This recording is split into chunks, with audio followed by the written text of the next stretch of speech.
जैसे देखेंगे बेटा, आइए, ये फॉर्मूला हम लोग पढ़ लिए हैं, डी डैश अपॉन डी बराबर एन टू बटा एन वन, पक्का।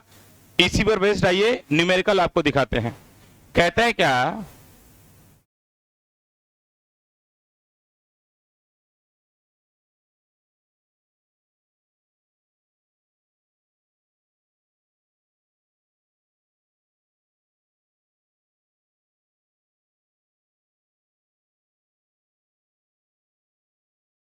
कहता है क्या कि मान लीजिए कि नीचे में क्या है बेटा, पानी है, क्या है। अभी तक हमने कितने क्या को फॉर्मूला पढ़ा, दूगो।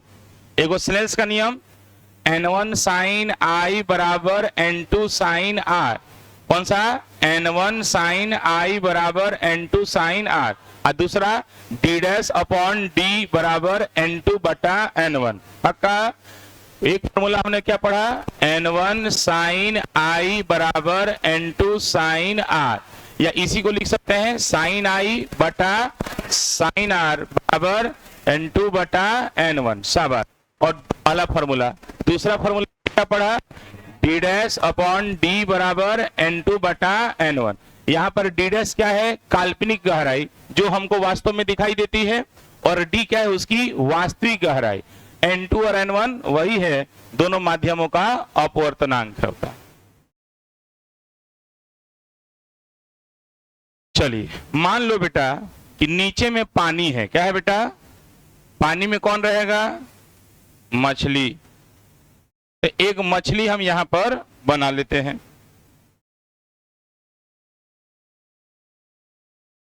ये मछली हो गई बेटा, और ये हो गई हमारा, मान लो कि नॉर्मल का लाइन हो गया, ठीक है, अभिलंब हो गया ये।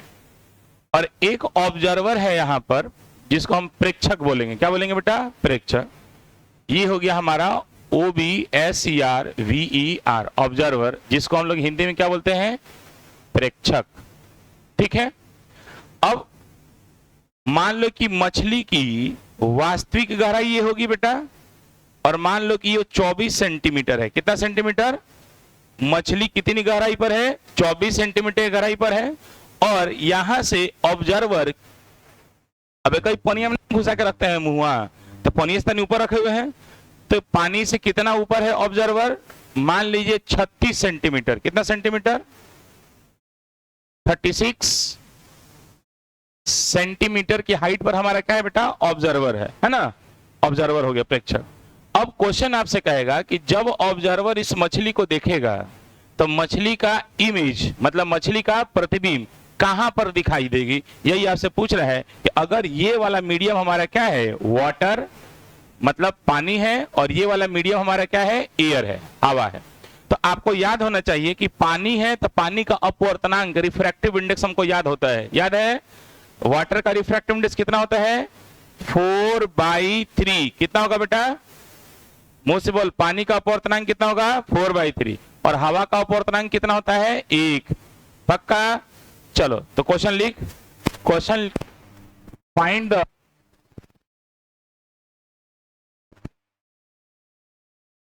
Position of image of fish seen by the observer। मतलब मछली का प्रतिबिंब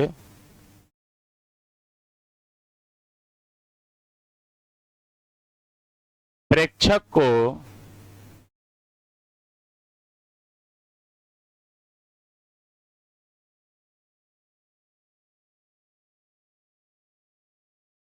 मछली का, मछली के प्रतिबिंब की स्थिति कहां से ज्ञात करना है, प्रेक्षक से ज्ञात करें, ठीक है।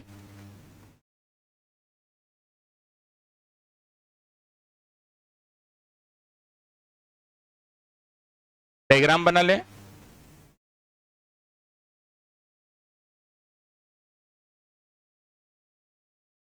बना लिए हो? 10 बजे बैच।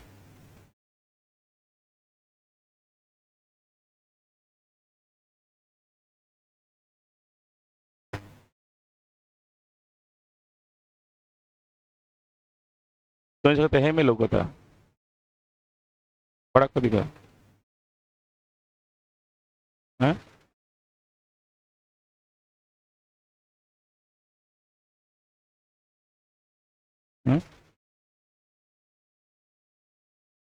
मोबाइल में जाई तो ठीक आई। हमनी पढ़े कौन बा, कौन सी का वो?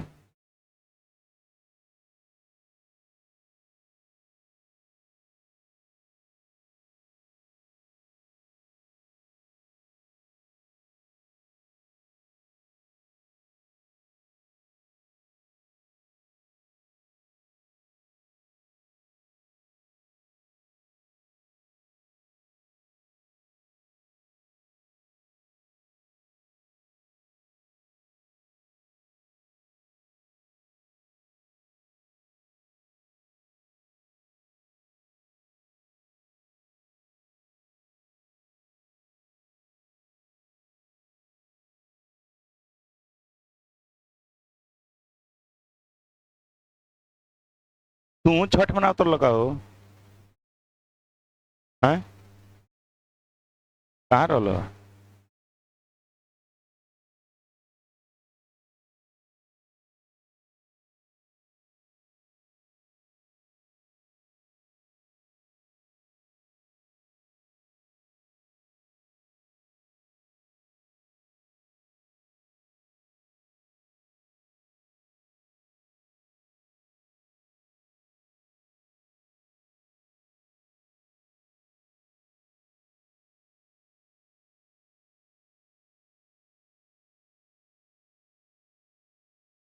पानी होते हैं, बुढ़ी पड़ते रहते हैं तो बुझत नहीं तोरा कॉले ना हो। ये तो फोन ना पहले को बार फोन पहले ले को बार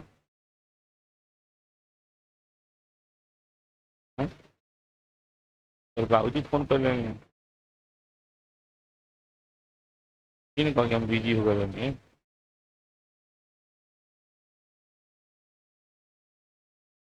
ए माइनस कहाँ से करा मैं, साइन ना लगला 18 होगा। Very good, excellent. है देखता डायग्राम बन गया। अब इधर सुन, करना क्या है कि पहले तुम क्या करो कि साहब क्वेश्चन ये पूछ रहे, पहले ध्यान से लिखना बंद करो। देख इधर कह रहा है कि ऑब्जर्वर तर्क, लेकिन वो आंसर सही है लेकिन आंसर कंप्लीटली सही नहीं है। देखा है ना, क्वेश्चन ये पूछा है कि ऑब्जर्वर इस मछली को कहां देखेगा, यही ना। तो टोटल दूरी ऑब्जर्वर से मछली की दूरी ऐसे कितना है, 36 और 24 कितना हो गया, 60 सेंटीमीटर पे ना। तो क्या मछली ऑब्जर्वर को 60 सेंटीमीटर पे दिखाई देगा? नहीं, कुछ अलग पे दिखाई देगा, कम पर दिखाई देगा। क्या है कि देख, जब ऑब्जर्वर मछली को देखेगा तो पहली बात की लाइट केंगा आएगी। जैसे अगर हम आपको देख पा रहे हैं तो देखने का रीजन क्या है, आपसे लाइट हमारी आंखों तक आ रही होगी तब ना हम देख पा रहे हैं। अगर आप हमको देख पा रहे हैं मतलब यहां से लाइट हम पर पड़ रही है और हमसे ना लाइट निकल के आपकी आंखों पर जा रही है बेटा, बोला है ना। तो इसका मतलब है क्या, यहां पर सुनिएगा बेटा कि साहब अगर ऑब्जर्वर इस मछली को देखेगा, इसका मतलब क्या है कि मछली से लाइट निकल के ऑब्जर्वर पे आंखें ऊपर जा रही होगी कि ऑब्जर्वर के आंख से लाइट निकल कर मछली तक आ रही होगी। मछली से कल लेना है, रे कौन चीज पड़ता है तुम लोग। अगर ऑब्जर्वर इस मछली को देख रहा है ना जी, तो कहां से लाइट निकल रही होगी, मछली से लाइट निकल रही होगी और ऑब्जर्वर की आंखों पे जा रही होगी, तब ऑब्जर्वर इस मछली को देख पा रहा होगा। सिंपल सा कंडीशन है। जैसे मान ली कि साहब एकदम अनहार है, अनहार, डू यू नो अनहार, अमावस्या की रात है, अमावस्या की रात पूरा ब्लैक एंड ब्लैक है। अरे हाँ ना देवल, अब मान लीजिए देखते हैं अपने उन्हें युद्ध कोई बड़ा सा देखो, कुछ दिन में लाइट फ्लाइट सब कट लगी है ना कि एनर्जी बचाया जाएगा, ठीक बा कौन है। तो देखो तो कुछ दिन में लाइट फाइट सब कट जाएगा। अगर माने कहेंगे युद्ध होते रहो तो ढेर प्रॉब्लम हो जाएगी। तो अब सोचो कि साहब क्या हो गई, कि मान लो कि कोई 2 मंजिला पे घर बा, है ना, आ 2 मंजिला घर बा, रोड के किनारे घर बा, मतलब रोड हो गई, लेकिन कहे रोड बा आई घर बा, है ना, आ एकरा ऊपर एगो रूम बनल बा, ओई में मान ले कि तू बाड़ा, ओई में, है ना, आ अनहार बा पूरा चारों तरफ से, आ लाइट कटल बा, तो पूरा बाहर में सब जगह अनहार हुई, है ना, लेकिन तार लगे तो इन्वर्टर बा, अब इन्वर्टर जरौले बड़ा, आ तहार माने कि घर जन बा पूरा एकदम वीआईपी बनौले बड़ा, पूरा ट्रांसपेरेंट बनौले, शीशा से लगवा के, अरे हाँ तो आएगा कर्टेन नहीं लगौले, है ना। अब सोचा क्या स्थिति हुई कि अगर मानी कि रोड पे कोई आदमी खड़ा है, रोड पे आदमी खड़ा है, तो वो आपको देख लेगा कि आप क्या क्या कर रहे हैं, अरे हाँ ना तो बोल ना, देखा इनके चेहरा पे हंसी आ गई, क्वेश्चन देखा नहीं था ना बुझात रहे ठीक बा, तो तू रूम में क्या करता रहो उस सब तारा पता चल जाई अगला आदमी को, लेकिन जो रूम में व्यक्ति है क्या उसको पता चलेगा कि बाहर में खड़ा होकर कौन देख रहा है, उसको नहीं पता। क्यों ऐसा हुआ, क्योंकि साहब लाइट हम रूम के अंदर में है, तो लाइट हम पर पड़ रही है, तो हमसे रिफ्लेक्ट होके उसकी आंखों पे जा रही है, तो वो हमको देख पा रहा है, बोल हाँ या ना। लेकिन अगर कोई व्यक्ति अंधेरा में खड़ा है, तो अंधेरा में खड़ा है तो वहां से लाइट हमारी आंखों पर आ पाएगी, क्योंकि ओकरा पे कोनो लाइट नहीं गिरत, उस पे कोई लाइट गिर ही नहीं रहा है, और जब लाइट उस पे कोई गिर ही नहीं रहा है तो वहां से लाइट रिफ्लेक्ट होकर हमारी आंखों पर नहीं आएगी। इसलिए अंधेरे में खड़ा व्यक्ति हमको, हम उजाले में है तो अंधेरे में खड़ा व्यक्ति हमको देख लेगा कि हम क्या कर रहे हैं, अरे है ना तो बोल, लेकिन और आगे क्या सही बोले ना कि अंधेरे में खड़ा व्यक्ति हमको देख पाएगा, लेकिन हम उजाले में खड़ा व्यक्ति जो है वो अंधेरे में खड़े व्यक्ति को देख नहीं पाएगा, कोई दिक्कत नहीं सर। तो वही का व्यवस्था एक नंबर ले रहा कि साहब अगर ऑब्जर्वर इस मछली को देख रहा है तो इसका मतलब क्या हो गया कि मछली से ना लाइट निकल रही होगी और ऑब्जर्वर की आंखों पे जा रही होगी, तो इसका मतलब देख केने से लाइट निकल रही है मीडियम से, और किस मीडियम में जा रही है, इस वाले मीडियम में जा रही है, तो बोल n1 का मान क्या हो जाएगा 4/3 की 1, बोल बे, अरे लाइट में हैंग ना जाएगी सन्नाटे, ऐसे न चली होगी लाइट, तो लाइट किस मीडियम से आ रही है 4/3 से, किस आ रही है 1 में, बोल समझ में आया। तो सबसे पहले इसका जब सॉल्यूशन तुम करोगे तो लिखोगे n1 का मान क्या हो जाएगा, बोलो 4/3, n2 का मान क्या हो जाएगा, पक्का ओके, i का मान उसका दाई नहीं, d का मान कितना है, देख ऑब्जर्वर ना इस मछली को देखेगा, तो यहां से मछली कितनी गहराई पर है 24 सेंटीमीटर, तो डी का मान 24 की 36, चूंकि ई ऑब्जर्वर हो गया, हाई नो ऑब्जेक्ट हो गया, तो यहां से वस्तु कितनी गहराई पर है, वास्तविक गहराई 24 ना हो गया, तो डी का मान हो गया हमारा 24। हमको क्या निकालना है डी डैश का मान क्या होगा, यही ना निकालना है, तो बोल फॉर्मूला याद है, डी डैश अपॉन डी बराबर n2 बटा डी डैश का मान निकालना है, डी का मान 24 बराबर n2 का मान 1 n1 का मान 4/3। देख भाई मूल बट्टा को हमेशा बराबर के पास में रखना और बड़ा बनाना, तो 3 छड़प के ऊपर, पक्का, तो डी डैश बटा 24 बराबर 4/3 रखा था जा, अब क्रॉस में गुना करने आता है, 4 इंटू डी डैश बराबर 24 गुने, इसलिए डी डैश का मान क्या हो जाएगा 24 गुने 3 बटा 4, 4 के पढ़ा में 24 आता है, 4 छके, इसलिए डी डैश का मान आ गया क्षेत्रीय 18 सेंटीमीटर। अब यहाँ सुन, हम बार बार तुमको बताए हुए हैं कि डी और डी डैश कहां से मापा जाएगा, बाउंड्री से, मतलब मछली हमको कहां से कितनी दूरी पर दिखाई देगी, तो यहां से ना कितना सेंटीमीटर, तो यहां से 18 सेंटीमीटर, क्या कुछ यही होगा बेटा, तो यहीं पर ना इमेज वो मछली का हमको दिखाई देगा, तो जब ऑब्जर्वर देखेगा मछली को तो मछली यहां दिखाई देगी, तो ऑब्जर्वर से ना मछली की दूरी निकालनी है, तो ऑब्जर्वर से मछली की दूरी 18, अरे यार ऑब्जर्वर प्रेक्षक से मछली की दूरी कितनी हो जाएगी, 36 प्लस 18, ये आंसर हुआ, नहीं तो बेटा है निकालने के बाद भी हमारा आंसर क्या हो जाएगा, गलत। समझ में आया, कोई दिक्कत, क्वेश्चन क्या पूछा है कि प्रेक्षक से ना मछली की दूरी, तो हई दूरिया गायब करेगा, यो जोड़ना पड़ेगा। यहां से यहां तक 36 और यहां से यहां तक 18, तो टोटल दूरी कितनी हो जाएगी? इसलिए डिस्टेंस ऑफ का फीस कहां से? From observer. पक्का? मतलब प्रेक्षक से मछली की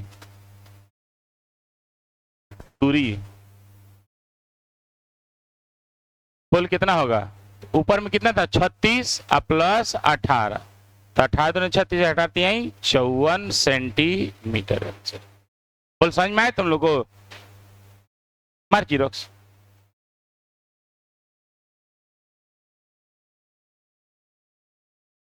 छापो। हो गया?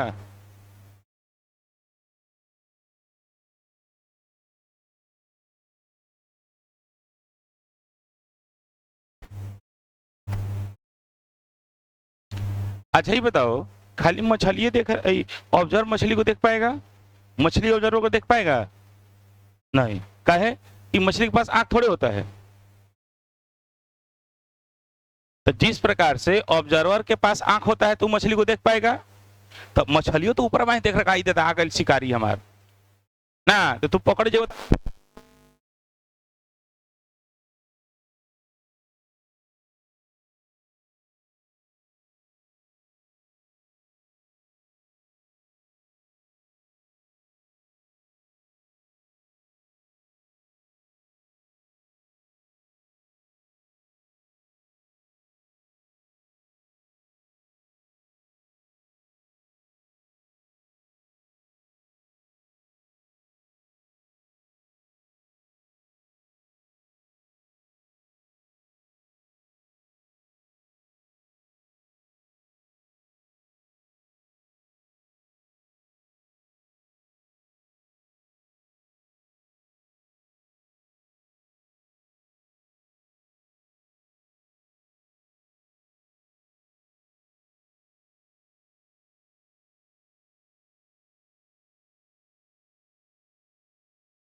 रुक जो, लाइट नहीं आई, सुस्ता था बेचारा वो।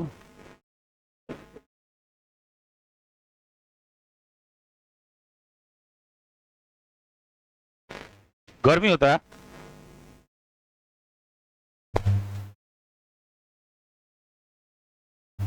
चला नारे में पढ़ लो।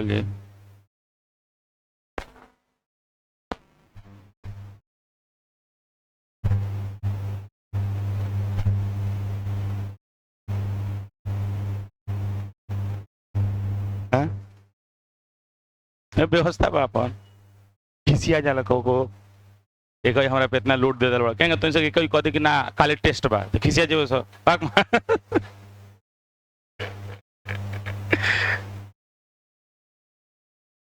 और इसे डेढ़ दिन पहले कल एतवार के टेस्ट बा है ना रिफ्लेक्शन ऑफ लाइट के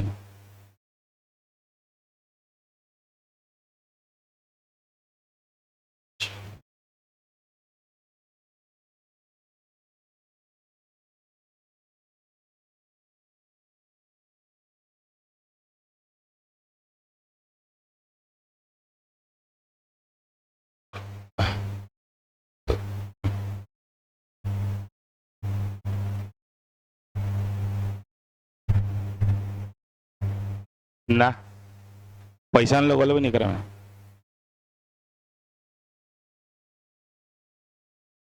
आ जाई गर्मी लगता कोई बात ना पढ़ाई इतना आसान नहीं कर बेटा पढ़ाई बड़ा कष्ट की चीज है जेगा तन लोग पढ़ाई बहुत कष्ट की चीज बा ओइंगा पैसा कमाई ली बड़ा कष्ट की चीज बा ना हमू पढ़ाओ तनी कष्ट में तुम लोग पढ़ता रहो कष्ट में एक रिजल्ट आई मस्त आवा देखा ना उतार से उतार उतार उतार उतार उतार जल्दी उतार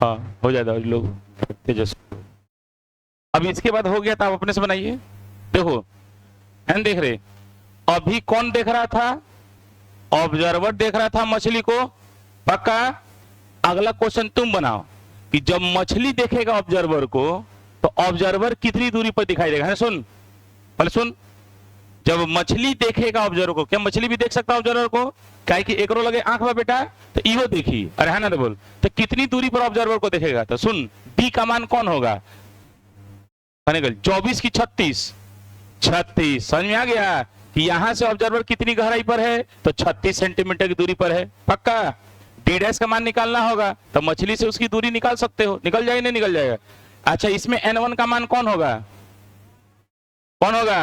समझ में आ गया कि अगर मछली देखेगा ऑब्जर्वर को तो लाइट हैंग आ रही होगी अरे भाई बोल ना बे ऊपर से लाइट आ रही होगी तो N1 जिस माध्यम से लाइट आएगी N1 और जिसमें लाइट जाएगी वह ना N2 पक्का तो जिसका बन गया है तो वो लिखना find the position of image of observer scene by fish ना हो चौथ कैसे ना गलती बनाओ ना तो सही से बनाओ ना बनाए बनेगा हो गया ये क्वेश्चन अरे लिख ले सब बाबू हो गया नहीं हुआ उतारो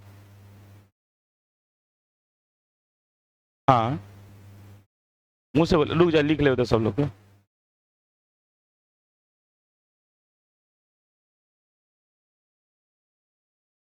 बहुत देर ना चले लेकिन ही हो लाइट आ जाए तो ठीक अच्छा नहीं तो छुट्टी कर दो क्या दिक्कत बा हाँ सही बात है करियर से यही पे लिखा एक दिन तो पढ़िए ले जाइए हाँ तो कोई मछली बनावल जाए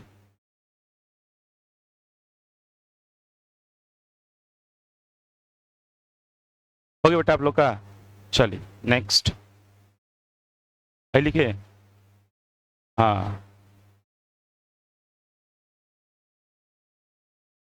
क्वेश्चन है find the position of observer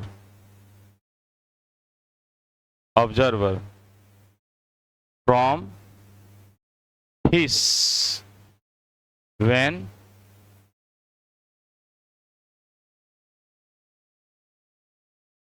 when fish see the observer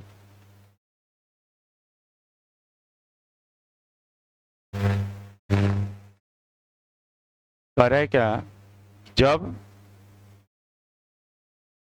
मछली प्रेक्षक को देखेगी तो मछली से प्रेक्षक की स्थिति क्या करें, ज्ञात करें।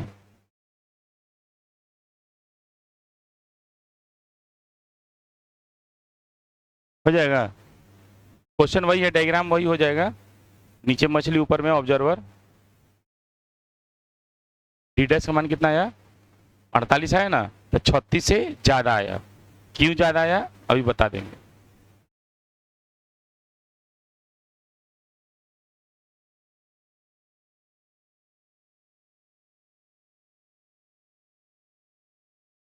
इसका जब सॉल्यूशन करोगे बेटा, सॉल्यूशन करोगे तो बोल यहां पर n1 का मान क्या होगा, n1 का मान देख ले, इधर से देख। अब ऐसे न लाइट आ रही होगी, डायग्राम अभी बना देंगे दूसरे पेज पे। अब ऐसे न लाइट आ रही होगी नहीं, तब न मछली देखेगा ऑब्जर्वर को। तो कहां से आ रही है, 1 से। लाइट किस में जा रही है, 4/3 में। तो n1 का मान क्या हो जाएगा, 1। और n2 का मान क्या हो जाएगा बेटा, 4/3। और d का मान क्या हो जाएगा हमारा, ऑब्जर्वर कितनी दूरी पर है, 36 सेंटीमीटर ना। इतना कर लो, बढ़े आगे, बस आओ।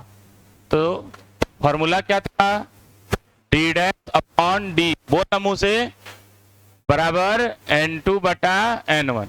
या डी डैश का मान बोल निकालना है, डी का मान 36 था, n2 का मान 4/3, n1 का मान 1।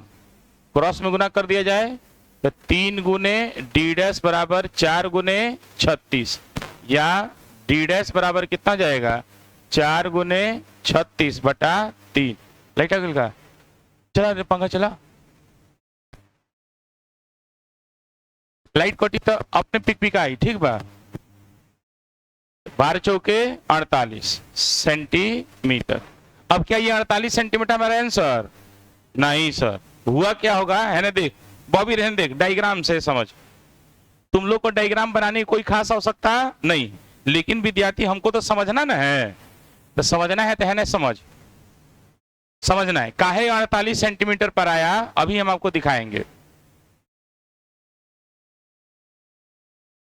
देखो इधर ध्यान समझना था बेटा, हाइए ना मछलियां थी हमारी, यहीं पे ना हमारा ऑब्जर्वर था, है ना, जो यहां से कितनी दूरी पर था बेटा,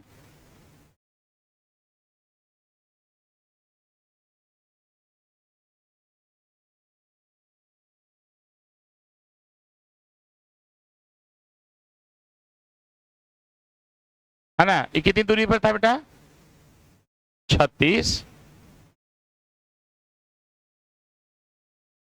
और मछली कितनी दूरी पर था बेटा, 24 सेंटीमीटर। अब है देख हो क्या रहा होगा, असल में कंडीशन क्या हो रहा होगा, देखना कि अभी जो आंसर आया डी डैश का मान, वो आपका आया 48। 48 का मतलब ऊपर गया होगा, 48 का मतलब ऊपर। काहे ऊपर गया है ना, सुन देखो तुमको दिखाते हैं, इधर देख। हुआ क्या होगा कि जब मछली देख रहा होगा ऑब्जर्वर को, बोला है ना, तो इमेज कैसे बन रहा होगा, तो एक तो लाइट सीधे जा रही होगी, खूब ध्यान सुनना, एक तो लाइट ऑब्जर्वर से सीधे मछली तक जा रही होगी,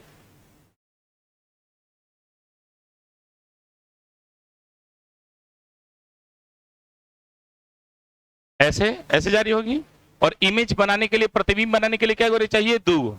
तो पहला रे डायरेक्टली चला दिया नॉर्मली, और दूसरा रे हम किसी एंगल पर चलाएंगे, चला दिया ऐसे, बोलना यार।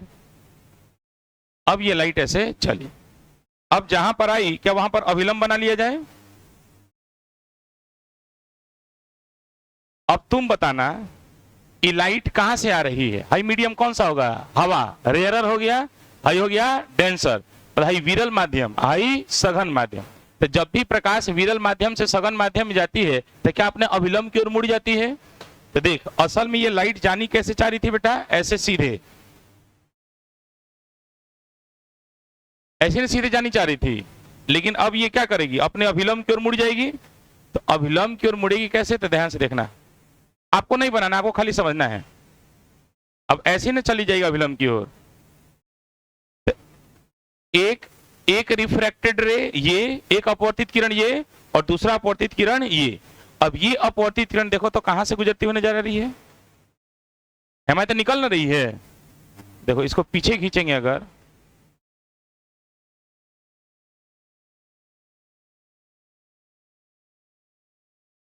सीधा बा,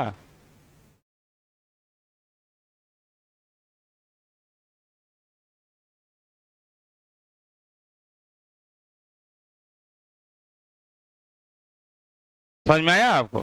तो ये जो लाइट जो जा रही थी ऐसे, वो ऐसे बेंड हो गई, जब ऐसे बेंड हो गई तो ये लाइट कहां लग रही है, कहां से आ रही है, यहां से।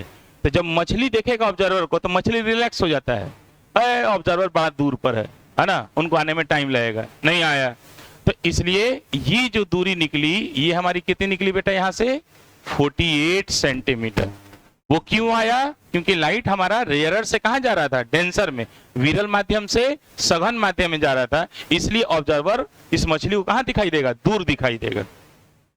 आपको डायग्राम बनाने की आवश्यकता नहीं है, लेकिन माइंड में सेट हुआ ना बेटा, कैसे हुआ, अरे हाँ ना तो बोल, तो बस वही चीज करना है, बाकी हमको पोजीशन निकालना है ना। तो देखो मछली देखेगा तो यहां से यहां तक दूरी, यहां से यहां तक 48, इसलिए लिखेंगे distance of observer from fish. Very good, मतलब प्रेक्षक से, मछली से ना,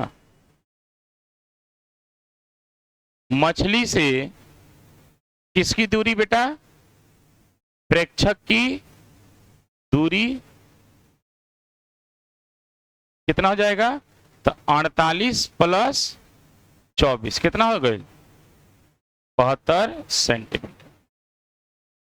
समझ में आया आपको। तो दोनों एक दूसरे को दिखेगा, तो जब मछली देखेगा ऑब्जर्वर को तो ऑब्जर्वर दूर दिखाई देगा, लेकिन ऑब्जर्वर मछली को देखेगा तो पास दिखाई देगा। पीछे कर दी, देखो डायग्राम बनाने की आवश्यकता नहीं है,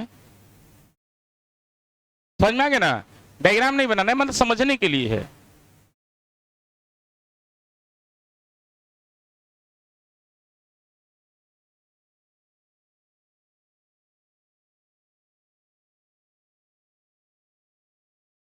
गर्मी के दिन में बड़ा हालत खराब है हम लोग।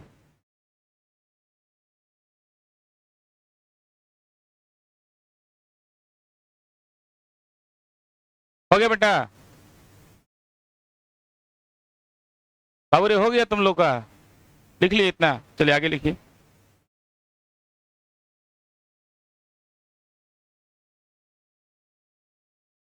आज रात में जाके सब वीडियो भेज दे रहे हैं, वीडियो भेज देंगे, एक एक वीडियो है, एक एक वीडियो है, उसको जाके कवर कर लीजिएगा फेयर से, है ना। आप फेयर करके इस न्यूमेरिकल को फिर से बनाइएगा तो सब बनना लगेगा। और उधर जो बैकअप क्लास है, तो बैकअप क्लास शेड्यूल कर रहे हैं बहुत जल्द, सब लोग आ जा रहे हैं तब स्टार्ट कर दे रहे हैं।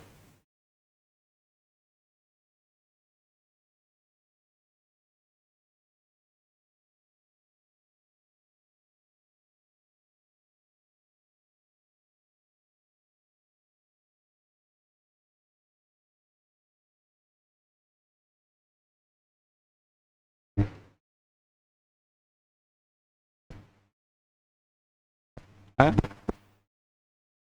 अब सोमवार से उसी में बैकअप को लोग को मिल जाएगा, जिनका छूटा उटा है ना, ई वाला से तो वीडियो मिल जाएगा। इसके पहले वाला जो है वो अब मंडे से ही स्टार्ट करेंगे, सब लोग आ जाएगा तब तक।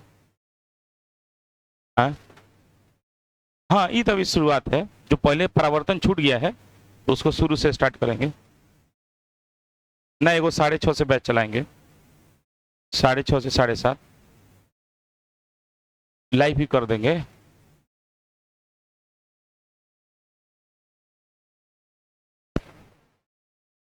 वो रिकॉर्डेड मतलब email है।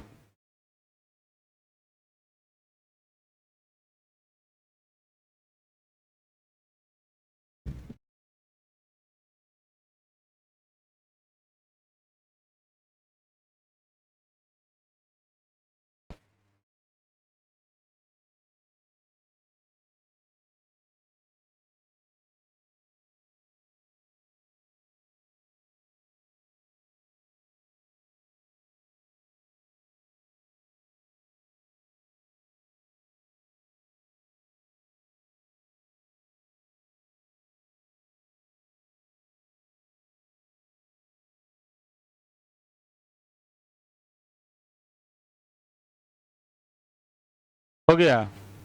हो गया बेटा? चलिए,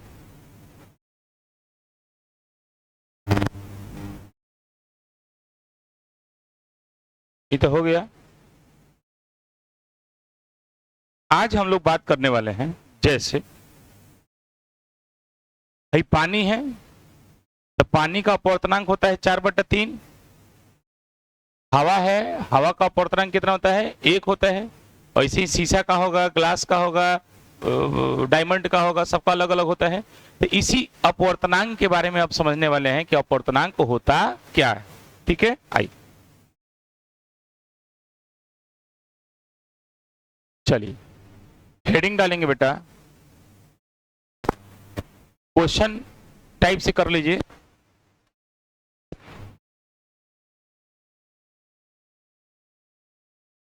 व्हाट डू यू, 2 नंबर में क्वेश्चन आता है बेटा, ये 2 मार्क्स में बिहार बोर्ड में आपको दिखाई दे। What do you mean by refractive index of a medium? किसी माध्यम के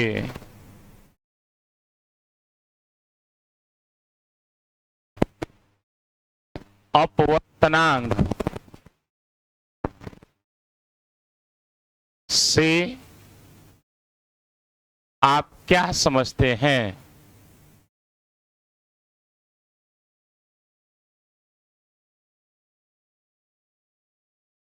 ठीक है, मोस्ट इंपॉर्टेंट टॉपिक है रिफ्रैक्टिव इंडेक्स, इसे खूब बढ़िया से आप पढ़ेंगे। किसी माध्यम के अपवर्तनांक से आप क्या समझते हैं? रिफ्रैक्टिव इंडेक्स से आप क्या समझते हैं?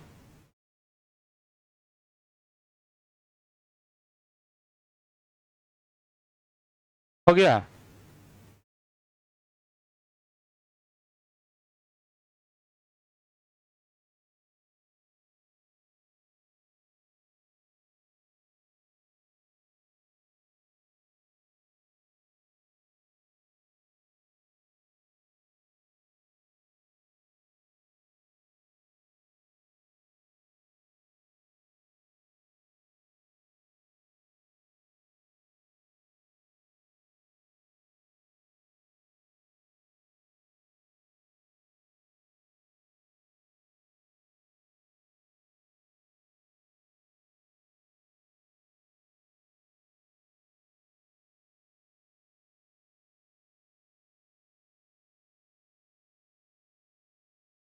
अब इधर सुनेंगे, जैसे मान लो, बाबू गप न मार,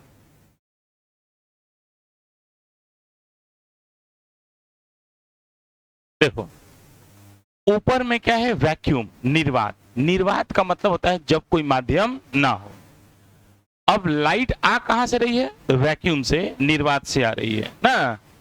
और अब ये लाइट जाने वाली है किसी माध्यम में, और उस माध्यम का अपवर्तनांक हम कहते हैं n है। और इसी अपवर्तनांक के बारे में हमको क्या करना है? समझना है क्या होता है अपवर्तनांक, क्या होता है ये रिफ्रैक्टिव इंडेक्स। ठीक है, तो कहता है क्या कि सुनना, जब लाइट किसी माध्यम में जाती है, जब लाइट किसी माध्यम में जाती है, मीडियम में जाती है, तो मीडियम में जाने से मान लो कि निर्वात में प्रकाश की चाल को हम सी से दिखाते हैं। किसे दिखाते हैं?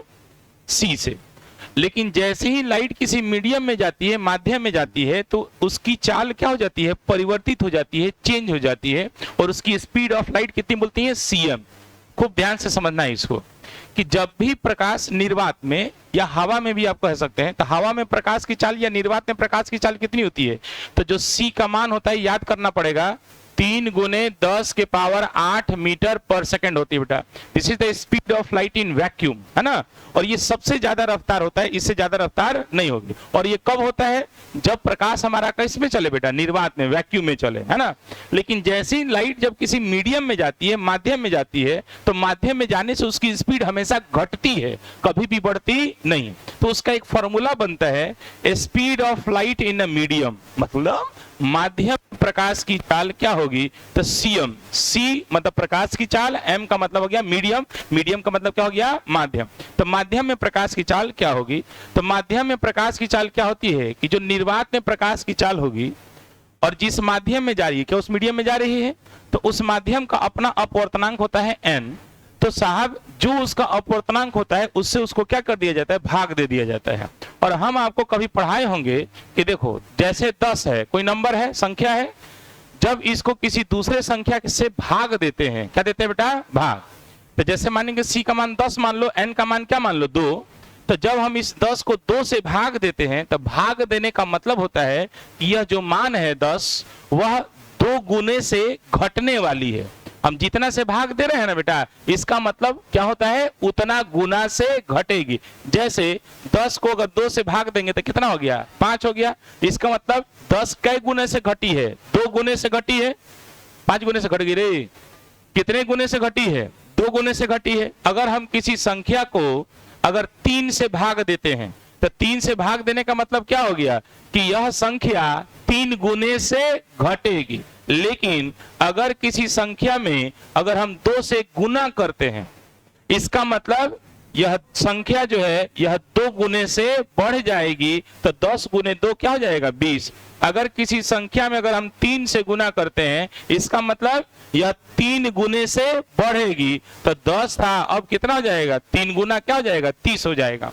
तो सेम वही कंडीशन यहां समझना होगा कि जब भी प्रकाश किसी माध्यम में जाती है, माध्यम में जाती है, तो माध्यम में जाने से उसकी चाल कितना गुना से घट जा रही है, n गुना से घटेगी। क्या कि n से भाग न दे रहे हैं, जो चाल है वो कितने गुने से घटने वाली है, n गुना से। तो जितने गुना से अगर घट जाती है उसी को ही उस माध्यम का अपवर्तनांक बोलते हैं। जैसे अगर हम कहते हैं कि साहब अगर माध्यम हमारा ग्लास है, शीशा है, तो शीशा का अपवर्तनांक अभी 10th क्लास में पढ़ा होगा 1.5 होता है। कितना होता है बेटा, इसका मतलब अब समझ में आ गया कि अगर हम कह रहे हैं कि शीशे का अपवर्तनांक 1.5 है, इसका मतलब है कि जब प्रकाश शीशा में घुसेगी, किसमें घुसेगी, निर्वात से जब प्रकाश कहां घुसेगी, शीशा में घुसेगी, तो उसकी चाल कितना गुना से घट जाएगी। तो उस माध्यम का अपवर्तनांक कितना है, 1.5 है, मतलब 1.5 गुने से घट जाएगी। तो जितने गुने से घटती है वही उस माध्यम का क्या कहलाता है, अपवर्तनांक, मतलब वही उस मीडियम का रिफ्रैक्टिव इंडेक्स कहलाता है। समझ में आ गया हम लोग को, अरे हाँ ना बोल। जैसे अगर हम कहें कि किसी कोई मीडियम डायमंड है, हीरा है, तो हीरे का अपवर्तनांक कितना होता है, 2.42 होता है, याद करते हैं। तो अब हमको समझ में आना चाहिए कि अगर हीरे का अपवर्तनांक 2.42 है, इसका मतलब क्या है कि अगर प्रकाश इस हीरे में घुसेगी तो हीरे में जाने से इसकी चाल कितना गुना से घट जाएगी, 2.42 गुना से घट जाएगी। मतलब अगर हीरा में प्रकाश की चाल कहिएगा तो निर्वात में प्रकाश की चाल कितनी होती है, 3 गुने 10 के पावर 8, और कितना गुना से घटेगी, तो 2.42 से घटेगी। इसका मतलब इसको 2.42 से क्या कर दीजिए, भाग दे दीजिए, अपना आंसर आ जाएगा, है ना। अरे बोलना यार। आइए, तो हमने क्या सीखा कि देखो माध्यम में प्रकाश की चाल क्या हो जाती है, C बटा में n हो जाता है, और n क्या है, उस माध्यम का अपवर्तनांक, और यही अपवर्तनांक बताता है कि कितने गुने से प्रकाश की चाल क्या हो जाएगी, घट जाएगी। तो सोचो अपवर्तनांक निकालने का फॉर्मूला यहां से भी तो बना सकते हैं, n ऊपर चल जाएगा तो cm कहां जाएगा, नीचे, n बराबर क्या हो जाएगा, C बटा cm। तो ये याद रखेंगे आप, एक एक फॉर्मूला कौन याद रखिएगा, cm बराबर C बटा n, मेरे ख्याल से ये याद होगा आपको, cm बराबर C बटा, माध्यम में प्रकाश की चाल क्या होगी, निर्वात में जो भी प्रकाश की चाल होती है उस माध्यम का अपवर्तनांक से भाग दे देते हैं, वही उसके। तो n बराबर C बटा cm, बस इसी, यही तो है, लिखना है, इसी को लैंग्वेज में लिख लीजिए। पूछेगा हिंदी में कि किसी माध्यम के अपवर्तनांक से क्या समझ में आता है, तो माध्यम का अपवर्तनांक किसे कहते हैं, तो कहिएगा कि साहब निर्वात में, सी क्या है, निर्वात में प्रकाश की चाल, तो निर्वात में प्रकाश की चाल तथा किसी माध्यम में प्रकाश की चाल के अनुपात, बाटा का मतलब अनुपात होता है, के अनुपात को ही हम क्या बोलेंगे, उस माध्यम का अपवर्तनांक कहते हैं। सिंपल सी बात है। Refractive index of a medium किसे कहेंगे, तो speed, it is defined as the ratio of speed of light in vacuum to the speed of light in a medium. काम खत्म, नहीं आया, यही 2 नंबर में पूछता है बेटा। आइए आंसर इसका क्या होगा? Refractive index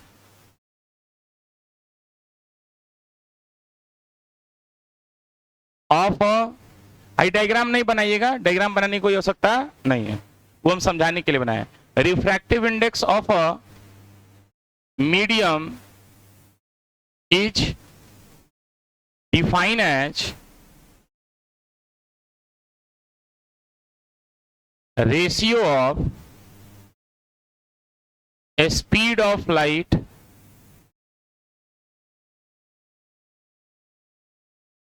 in vacuum to the speed of light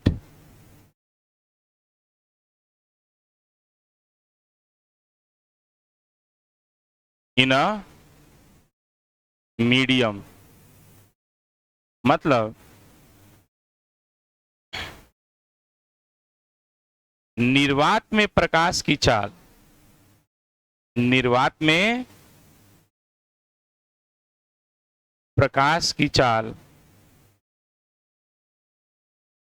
तथा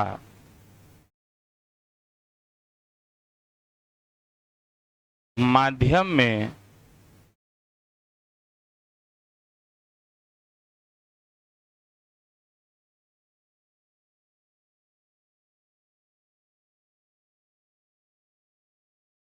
प्रकाश की चाल के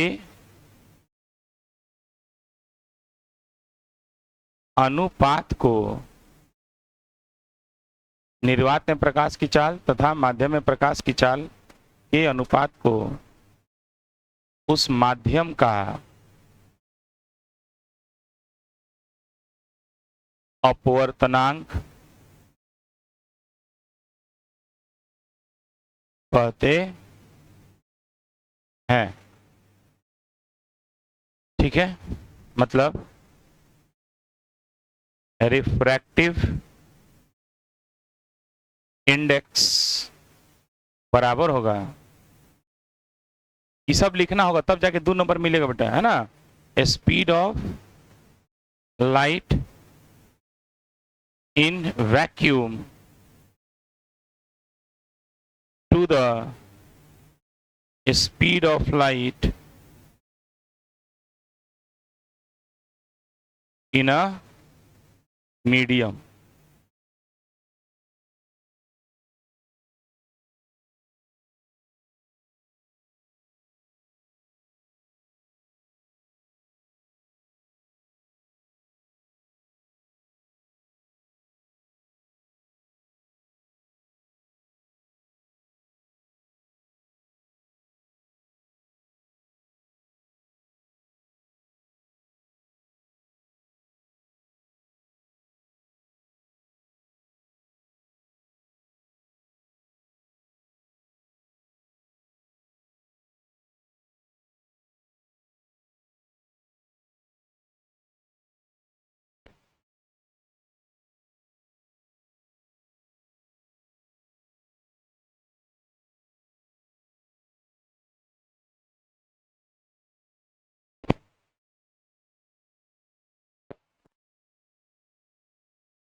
अपवर्तनांक बराबर क्या होगा?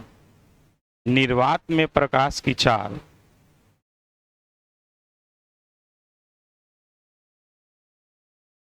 निर्वात में प्रकाश की चाल तथा माध्यम में प्रकाश की चाल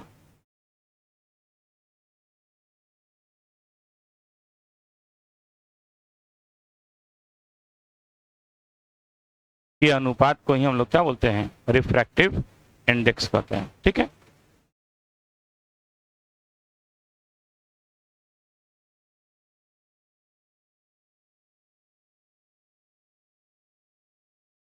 इतनी जोर लगाओ बेटा पढ़ाई पर, बात समझ में आ रही है? हाँ, तो जोर लगाओ कि पढ़े तो रिजल्ट आए, है ना, मजा आए। सुबह वाला बैच को भी इसी में डाल देंगे, है ना, तो ठीक ठाक हो जाएगा बैच। तो 8 बजे वाला बैच हुआ उसको हटाएंगे। हाँ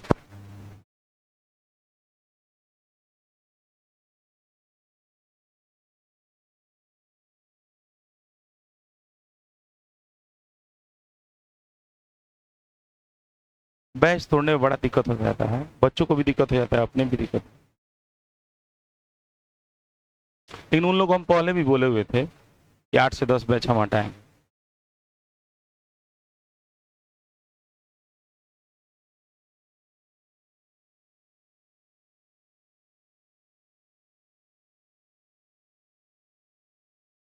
हाउ कहाँ है उसका मोटका? मोटका हाँ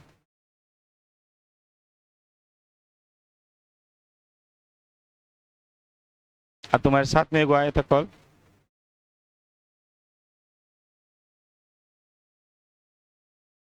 हो गया बेटा, समझ में आया ना बेटा? चल हो गया, लिख लिए सभी लोग। अब आइए इसी को देख, अपवर्तनांक को हम n से भी दिखाते हैं और म्यू से भी दिखाते हैं। किसे दिखाते हैं बेटा? रिफ्रैक्टिव इंडेक्स हम किससे दिखाते हैं? n से या म्यू से भी दिखाया जाता है। तो n बराबर क्या था? निर्वात में प्रकाश की चाल, तो निर्वात में प्रकाश की चाल को c से और माध्यम में प्रकाश की चाल को किसे दिखाते हैं? cm से। एक सेकंड रुकना बेटा, हाई दिन देखने में खराब लग रहा है। अब है डायरेक्ट लिख दिया, n बराबर c बटा cm, या ऐसे लिख लो n को किसे दिखाते हैं? म्यू से, c बटा c। ठीक है, हाई जो फॉर्मूला है ये भी आपको 1 नंबर में दिखाई देगा बेटा।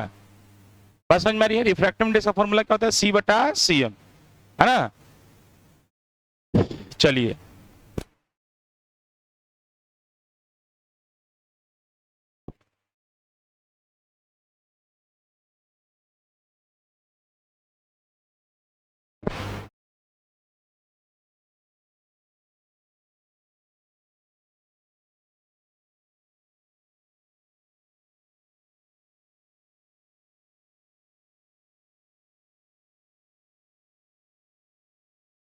ये भी आपको 1 नंबर में दिखाई देगा।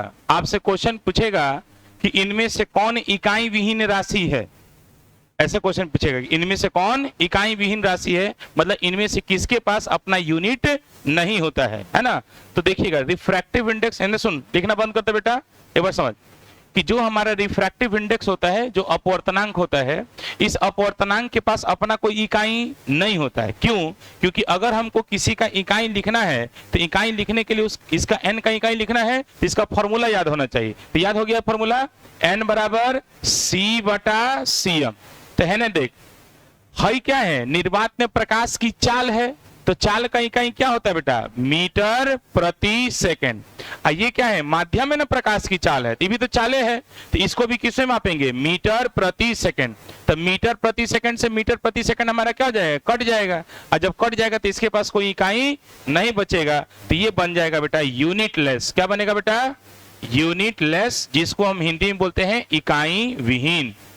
मतलब जो हमारा रिफ्रैक्टिव इंडेक्स होता है, अपवर्तनांक होता है, n होता है, इसके पास अपना कोई इकाई नहीं होता है। इसीलिए अगर आपसे कहा जाता था refractive index of vacuum, vacuum का मतलब निर्वात का अपवर्तनांक, तो देखो निर्वात का जो अपवर्तनांक होता है उसका मान कितना होता है बेटा? 1।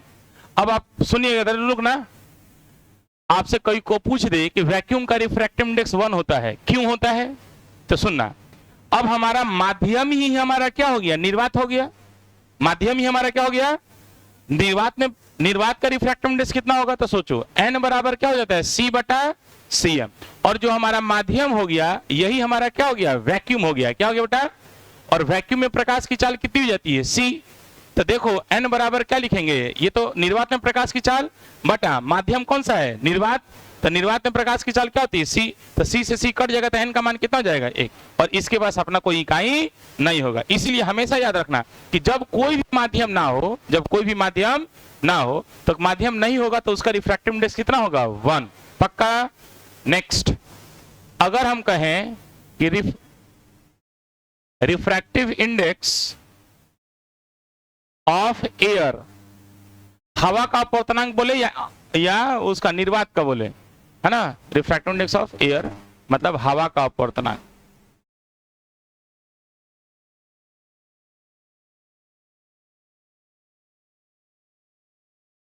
देखो, तो n का जो मान होता है हवा के लिए, क्योंकि हवा आ जाती है तो यहाँ पर मीडियम आ गया ना, हवा हो गया, तो इसका मान एक से थोड़ा सा ज्यादा होता है, स्लाइटली ग्रेटर होता है, वो एक से थोड़ा सा ज्यादा होता है, लेकिन वो इतना ना कम होता है कि साहब उसको लिखा नहीं जाएगा। तो n का मान भी किसके लिए, हवा के लिए भी क्या मानेंगे, 1 ही मानेंगे, लेकिन असल में ये वैल्यू एक से क्या होती है बेटा, स्लाइटली ग्रेटर होती है, एकदम हल्का सा क्या होता है बेटा, बड़ा होता है ना, लेकिन 1 मानते हैं सब जगह, न्यूमेरिकल में क्या मानेंगे, 1।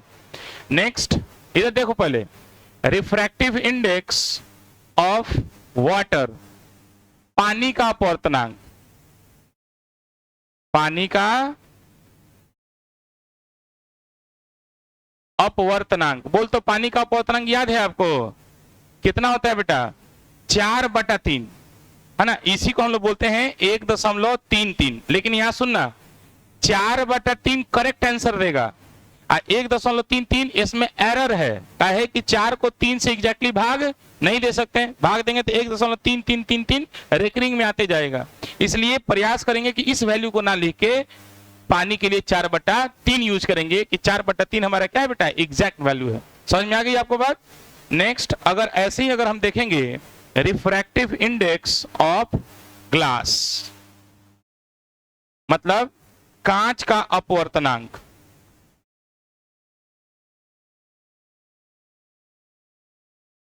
कांच का अपवर्तनांक कितना होता है बेटा, तो कांच का होता है 3/2, जिसको आप क्या मानते हैं, 1.5, पक्का। Refractive index of the glass कितना होता है बेटा, 3/2, जिसका मान, जिसको 1.5 भी बोल सकते हैं। और एक लास्ट बच जाएगा हीरा, जल्दी इतना लिखेंगे।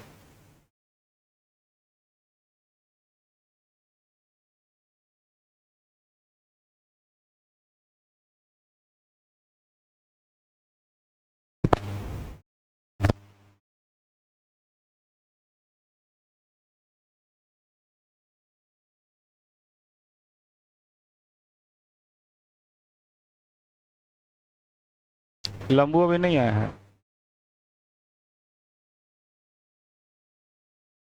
तो फिर रेस्ट बोल दिएगा, फिर रेस्ट बोल दिया है।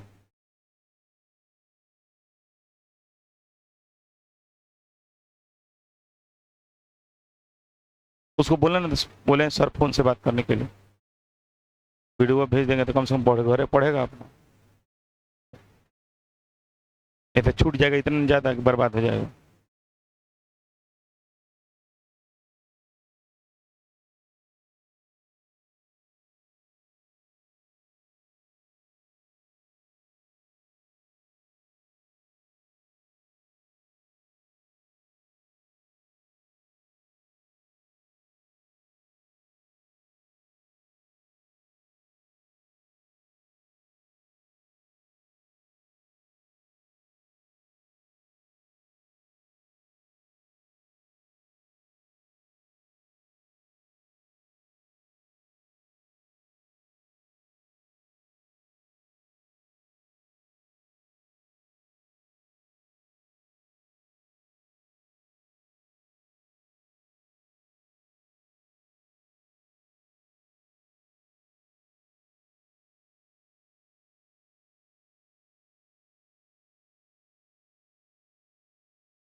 हो गया।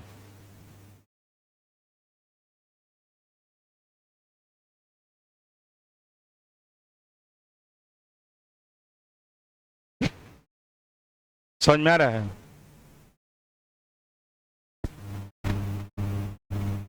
ये सब समझ में आ रहा है बेटा?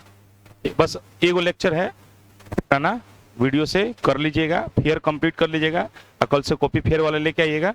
अब पुराना जो होगा है ना, उसको 6:30 बजे से लाइव करेंगे, या तो क्लास में रुक के आधा घंटा अपना रिलैक्स हो जाइएगा, इस यहीं पे 6:30 से पढ़ाएंगे, ठीक है? तो पूरा कवर करा देंगे, और नहीं अगर आप आएंगे तो वीडियो से कवर कर लीजिएगा।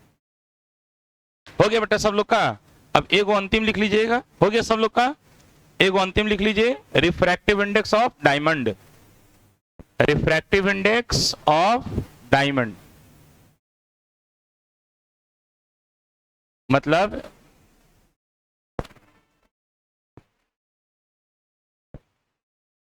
हीरा का अपवर्तनांक कितना होता है बेटा? हाँ, इसका होता है 2.42। ये सब पूछा गया है एग्जामिनेशन कि हीरे का अपवर्तनांक कितना होता है, तो 1 नंबर में ये भी पूछा गया 2.42। याद करके रखेंगे, वैसे याद हो जाएगा।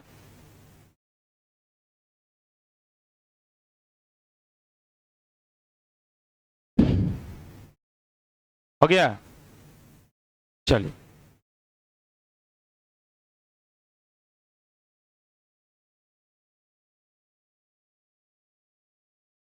देखो, अब हम लोग को पढ़ना है मॉडिफिकेशन ऑफ स्नेल्स लॉ। अब हम लोग क्या पढ़ना है बेटा? मॉडिफिकेशन पढ़ना है। किसका? तो स्नेल्स के नियम का। अब क्या है मॉडिफिकेशन, तो समझना, खूब बढ़िया समझना इसको। गप ना मार। हम लोग पढ़ने वाले हैं कि हमारे द्वारा टॉपिक है मॉडिफिकेशन, मतलब स्नेल्स लॉ में मॉडिफिकेशन नहीं है, लेकिन हम लोग मॉडिफाई कर रहे हैं कि न्यूमेरिकल हमारा खटाक से बन जाए। Modification of Snell's law. ठीक, स्नेल्स के नियम का मॉडिफिकेशन। मॉडिफिकेशन का मतलब, अभी हम लोग स्नेल्स लॉ क्या पढ़ते थे? बोलो तो, साइन, बोलना क्लास, बटा साइन आर बराबर n2 बटा n। इसको इक्वेशन नंबर ए मान के छोड़ दो, यही पढ़े थे।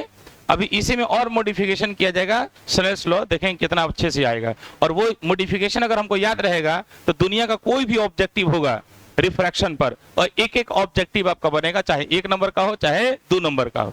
1 नंबरिया से लेकर 2 नंबरिया तक सारे क्वेश्चन इससे बन जाएंगे बेटा, है ना? आई कहते हैं क्या कि थोड़ा सा समझना बेटा, समझ रहे हो तुम लोग? मान लो कि हमारा क्या हो गया बेटा? बाउंड्री हो गया। क्या हो गया बेटा? और इस बाउंड्री पर ही हो गया हमारा नॉर्मल। अब एक लाइट हमारी आ रही है,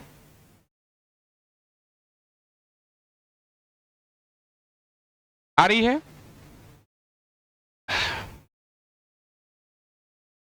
चलो मान लो ये एक मीडियम है 1, और ये हमारा मीडियम क्या हो गया 2। तो अगर ये मीडियम है तो इस मीडियम का अपना कुछ ना कुछ अपवर्तनांक होगा ना बेटा। तो इस मीडियम का रिफ्रैक्टिव इंडेक्स हम क्या मान रहे हैं? n1, और इस मीडियम का अपवर्तनांक हम क्या मान रहे हैं? n2, है ना? अपना फिक्स्ड वैल्यू होगा, हर एक मीडियम का अपना अपवर्तनांक होगा। अब कहता है कि ये जो लाइट आ रही है, ये जो लाइट आ रही है, तो लाइट आ रही है, लाइट का मतलब क्या है? प्रकाश। प्रकाश का मतलब क्या है? तरंग। तरंग का मतलब क्या है? वेव। वेव है, तरंग है। ये प्रकाश क्या है बेटा? एक तरंग है। तो सोचो कि तरंग के पास क्या होगी? तो अपनी एक चाल होगी।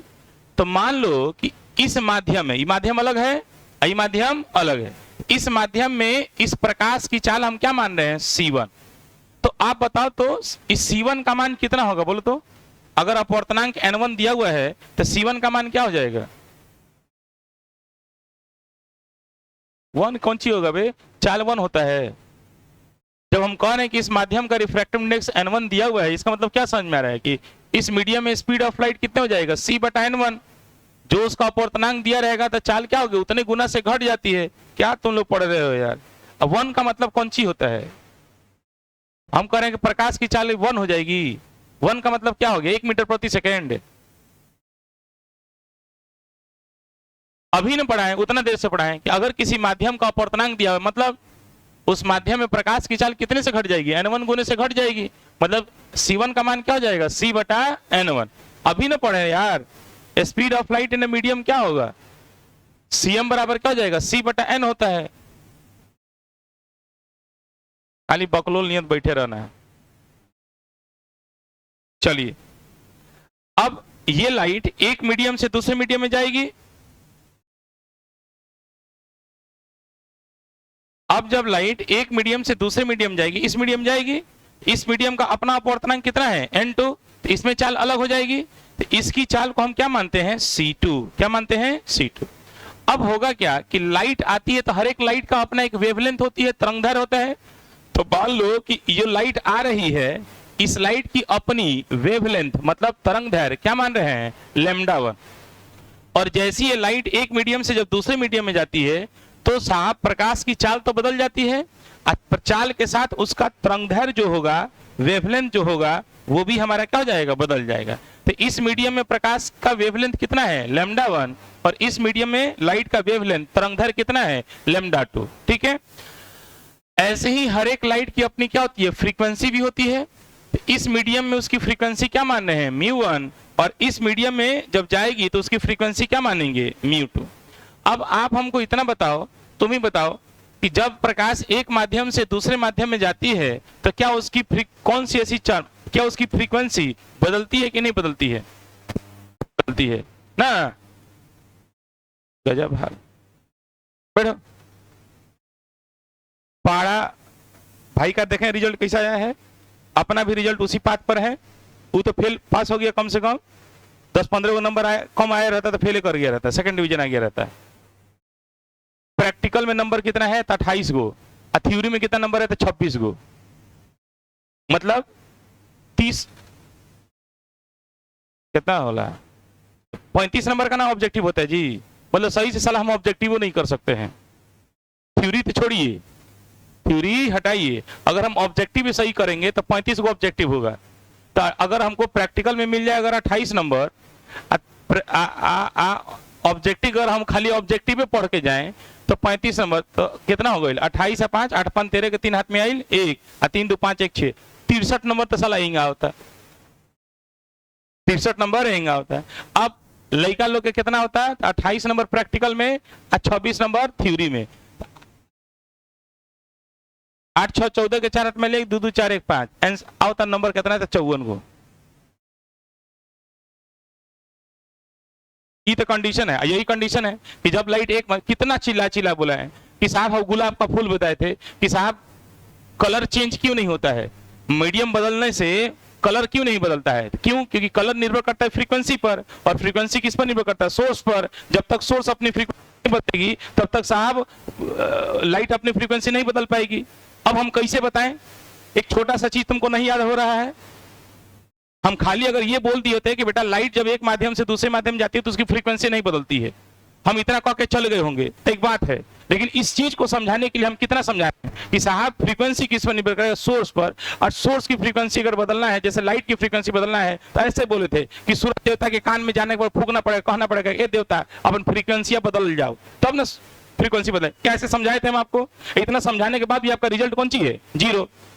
तब पाड़ा है, गधा रह जाएंगे। मतलब इतना डाउनफॉल में नहीं होना चाहिए विद्यार्थी कि साहब पढ़ने लिखने से मतलब ही नहीं है। कल होकर से पूछे, कहीं कौन सी पूछे थे कि हाँ पैरेक्सियल रे किसे कहते हैं, साइन थीटा, पैरेक्सियल रे हो गए तो साइन थीटा किसको लिखें, तो साइन थीटा को थीटा लिखा जा सकता है। इतना तुमको नहीं पता है, तुम कौन सी पढ़ने आ रहा है, इनसे पूछे तो हमको पता नहीं है। भाई का रिजल्ट कितना है, खड़ा होकर बोल, मुंह जुबानी बोल सकते हो, कितना आया फिजिक्स में, है? पता नहीं होगा, नहीं बोल सकते हैं, काहे कि लाज शर्म आएगा। बैठिए, आप भी उसी कैटेगरी में जा रहे हैं। हमको भाई का रिजल्ट हमको नहीं पता रहेगा, या तो भाई का रिजल्ट खराब हो गया, फेल हो गया होगा, तब वो नहीं पूछ रहा होगा।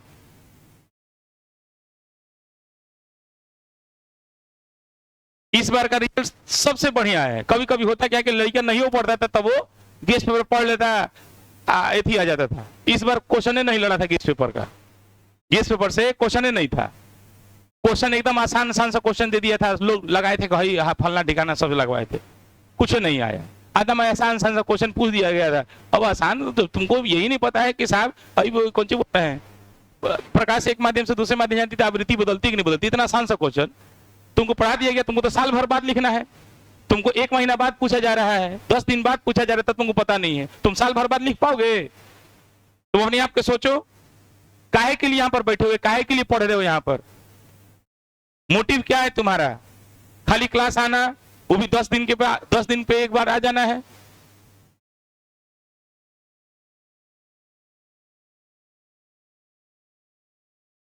सुधार करिए अपने आप में।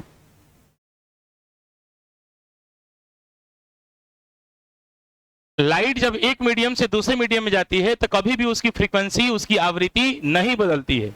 भाई फ्रीक्वेंसी म्यू1 है और यहाँ पर फ्रीक्वेंसी क्या है म्यू2, तो फ्रीक्वेंसी कभी नहीं बदलती है, उसकी चाल बदल जाती है। एक माध्यम से दूसरे माध्यम में जाएगी तो चाल बदल जाएगी। यहाँ पर चाल C1 है तो यहाँ पर चाल C2 हो जाएगी। इस माध्यम में वेवलेंथ कितना है λ1, इस माध्यम में वेवलेंथ कितना है λ2, तो तरंगदैर्घ्य का मान क्या हो जाएगा? बदल जाएगा, लेकिन कभी भी उसकी आवृत्ति नहीं बदलती है। तो एक चीज यहाँ पर वैसे लिखवाए हुए हैं, लेकिन यहाँ पर लिख लीजिए कि when a light ray travels from one medium to another medium,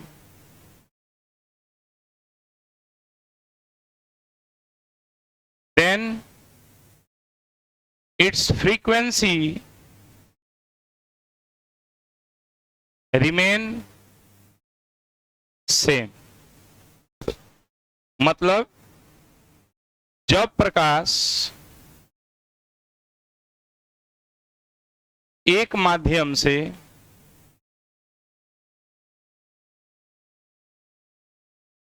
दूसरे माध्यम में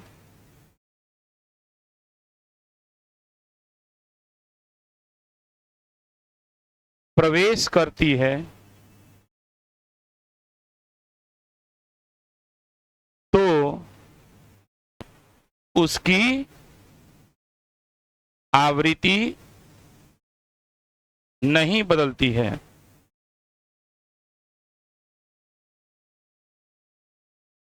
इसका मतलब μ1 का मान किसके बराबर हो जाएगा? μ2 के, और इसको हम क्या मान ले रहे हैं? म्यू। क्या मान ले रहे हैं बेटा? म्यू। ये बदलने वाली नहीं। चलो अब है ना, देख हम आपको कभी पढ़ाए होंगे स्पीड ऑफ वेव, पढ़ाए थे? मतलब तरंग की चाल। नहीं याद होगा आपको? है? हाँ, वेरी गुड। v बराबर क्या होता है? New lambda. याद रखेंगे, v बराबर न्यू लैम्डा। साहब स्पीड ऑफ वेव का फॉर्मूला होता है, इसको याद करके रखेंगे, याद ही करना है। v का मतलब क्या हो गया? चाल। इस बोलते हैं न्यू। न्यू का मतलब होता है आवृत्ति। क्या होता है बेटा? आवृत्ति। और लैम्डा का मतलब होता है तरंगदैर्घ्य।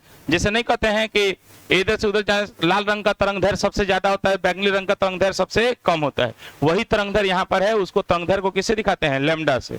तो तुम सोचो कि अगर हम कहें कि speed of light in medium 1, माध्यम एक में प्रकाश की चाल, चल, तो माध्यम एक में प्रकाश की चाल को क्या माने हैं? C1। तो v के जगह पर क्या हो जाएगा? C1। न्यू के जगह पर न्यू1 और लैम्डा के जगह पर लैम्डा। पहले माध्यम में यही ना है। तो सोचो C1 बराबर न्यू1 का मान क्या है? न्यू के बराबर हो जाएगा, क्योंकि आवृत्ति बदलती नहीं है। और λ1 के जगह पर क्या हो जाएगा? λ1 ही हो जाएगा। इसको आप इक्वेशन नंबर क्या मान लीजिए? 1 मान लीजिए। अब ऐसे ही अगर हम कहें कि speed of light in medium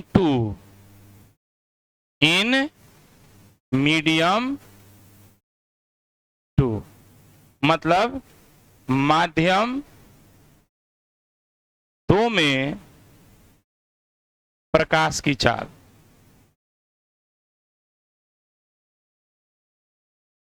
तो माध्यम 2 में प्रकाश की चाल क्या माना गया है, C2।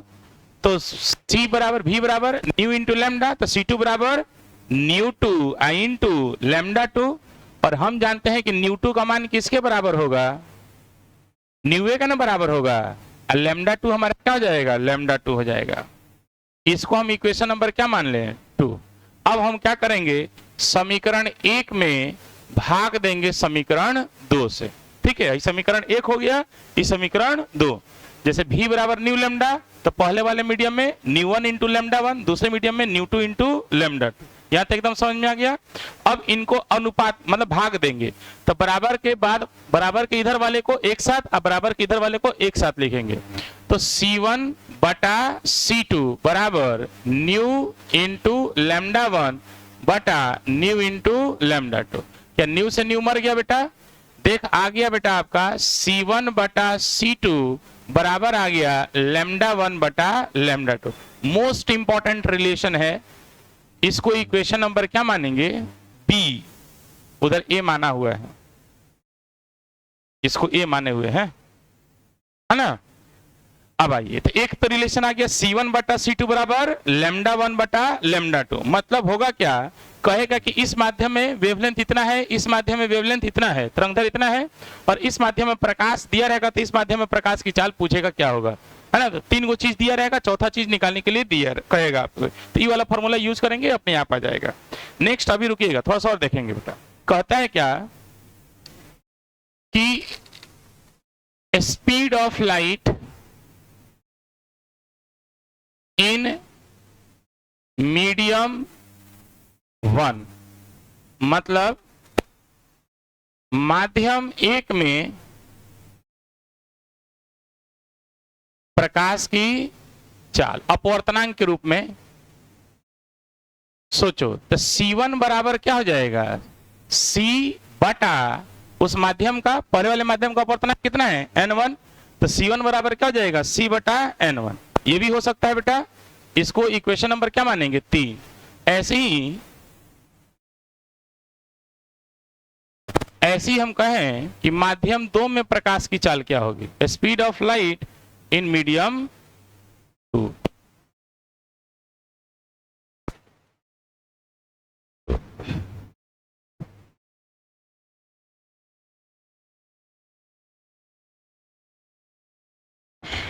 C2 बराबर बोल क्या हो जाएगा, C बटा N2, N2 से भाग दे दिया जाएगा, और वही इक्वेशन नंबर क्या हो जाएगा, 4।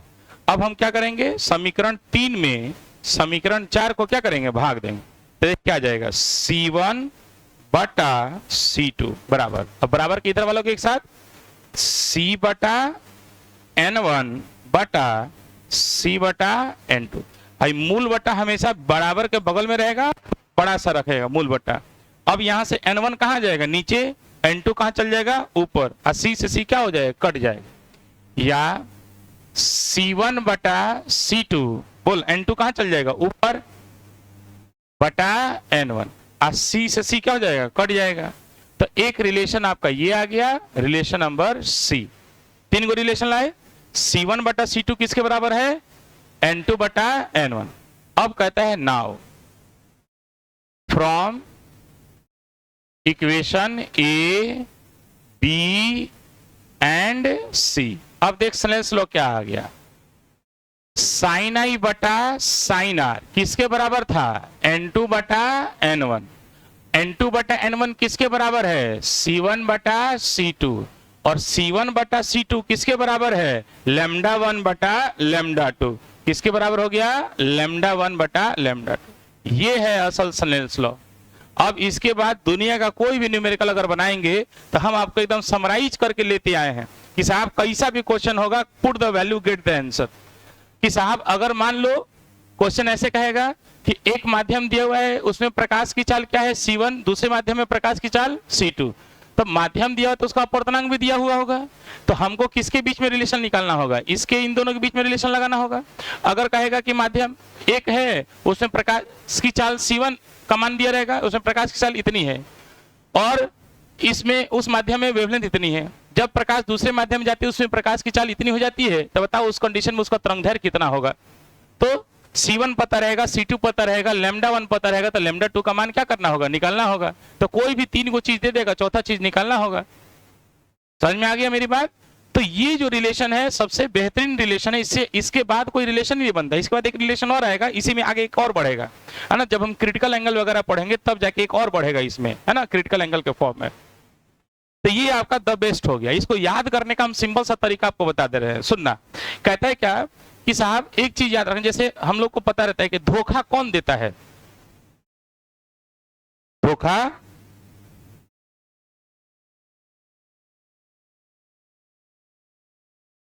धोखा कौन देता है, अपने नहीं धोखा देते हैं। धोखा कौन देता है, कौन देता है, पता है धोखा कौन देता है, तो धोखा देता है लड़की सब। धोखा कौन देता है, हाँ, तो धोखा कौन देता है, तो बुरा मत, तो अच्छा लड़का बढ़ जाए, लड़की बढ़ जाए।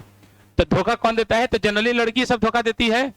अभी देखो मोतिहारी में अभी रोडवा पे चल रहा है, वो पागल टाइप के चल रहा है, होगा से दिन पूछ नहीं क्या बात, धोखा। समझ में आ गई, होगा। तो जैसे हम लोग को प्री डिटरमाइंड होते हैं कि धोखा कौन देता है, वैसे यहाँ पर देखो ना बेटा, इधर देखो, इधर देखो, हाई मीडियम 1 है, साइन आई मीडियम 1 था, और साइन आर मीडियम 2 था, तो हाई 1/2 है। अरे लेना बोल, 1/2 है, ये भी 1/2 है, ये भी 1/2 है, लेकिन यहां पर धोखा किसके द्वारा मिल रहा है, रिफ्रैक्टिव इंडेक्स के द्वारा। मतलब जब भी फिजिक्स में आएंगे तो सब कुछ सेम चलेगा, सिंपली खाली ये वो बात याद रखिएगा कि यहां पर धोखा कौन देता है, तो यहां पर रिफ्रैक्टिव इंडेक्स धोखा देगा कि साइन आई बटा साइन आर, मतलब 1/2 है, साइन आई बटा साइन आर बराबर धोखा कौन देगा, रिफ्रैक्टिव इंडेक्स। तो ये हो जाएगा n2/n1 बराबर सब अब साथ देगा C1/C2 बराबर λ1/λ2। तो जब भी रिफ्रैक्टिव इंडेक्स का बात आएगा तो हमेशा रिफ्रैक्टिव इंडेक्स पलट जाएगा, मतलब वो धोखा देगा। तो आप किसी के साथ रिलेशन निकालिएगा, C1/C2 रिफ्रैक्टिव इंडेक्स के साथ, तो C1/C2 बराबर n2/n1, λ1/λ2 बराबर n2/n1। समझ में आ रही है? बाकी C1/C2 बराबर λ1/λ2, तो सब साथ देगा सिवाय एक को, कौन, रिफ्रैक्टिव इंडेक्स। तो कौन धोखा देगा, तो रिफ्रैक्टिव इंडेक्स धोखा देगा। जल्दी उतार, यही रिलेशन चाहिए, बाकी आप कहां से आया पूरा लिख लीजिए। समय हो गया, बना लो।